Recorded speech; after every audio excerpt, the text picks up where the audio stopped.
at stake for these Eastern sections, just like with the college sections we saw before. The top 2 in each heat, and then the next 3 fastest overall will qualify for the Eastern final tomorrow at 5:30. The same goes for the college division. That'll be just beforehand at Saturday, 5:20.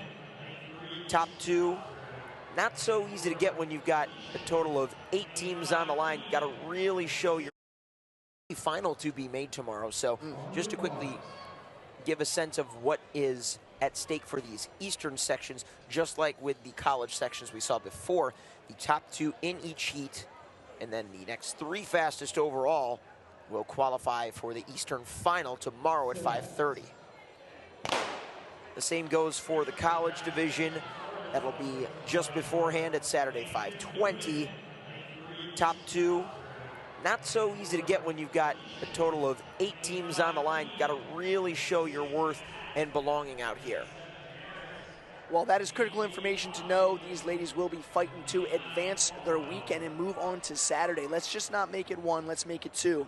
I had the privilege of coaching my high school team, and we got to advance our weekend. The boys, pure joy, being able to earn that spot, and let's see if the girls can do that today so they can do that tomorrow. The Manhattan College Jaspers, now the Manhattan University Jaspers, right there with EE on their front side, looking good. Trying to move as quickly and as far away as possible. Martina Martinez going to give it over first. Now, as you see these exchanges, Carson, something a little different with the 3-turn stagger. You got to stay in your lane. You can't be flopping around like we might be used to in a 4x4, moving into lane 2 or what have you. So, or tumbling over one another. Absolutely. With that being said, they hit the brake. We're going to have a pretty good lead here for Manhattan. That was interesting. I was watching the cut in there by Manhattan's lead runner on the second leg, scheduled to be Elian Fernandez, and it looked like she was tempted to make that nice smooth cut into lane 1, but then she realized lane 1 is actually lane 4. Right, you are. You don't want to do that, because then you got to come back out to lane 4 and you're adding distance. So it's just kind of that track IQ, that track awareness. Often tell my athletes, we need to know where we're at. Every track is different, and Franklin Field, as we talked last night, Carson, is one of the most uncommon tracks, if I may, for what most individuals are used to. The steeplechase, the big example of that we used in night 1. The 4x4, not much different when you just consider the layout of the staggers, the exchange zones. Felician had a good finish to that second leg, though.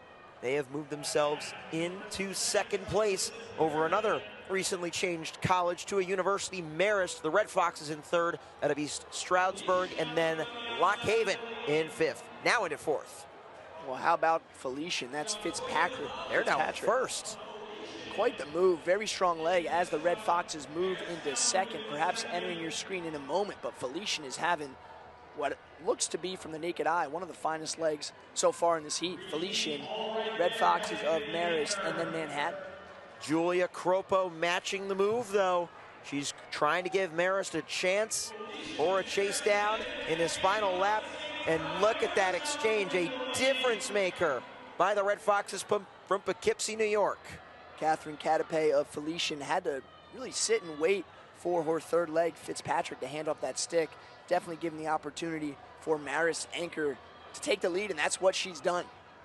Felician tucking right behind and now slipping out to take the lead on the back straightaway. Can they get in front? Marist still holding the inside advantage. A nice 3-way battle for the number 3 spot now, with East Stroudsburg holding comfortable position. But this final 200 meters is going to come down to our final 2 on screen. Great tactical move from the Marist Anchor. And as I say that, here goes Felician. She held her off. Is she going to hold her off one more time? No, Felician gets the rail. With 60 to go, Felician, Marist, East Stroudsburg there in third. Top 2 teams will qualify for the final tomorrow. Big cues for Felician and Marist. East Stroudsburg storms home for third.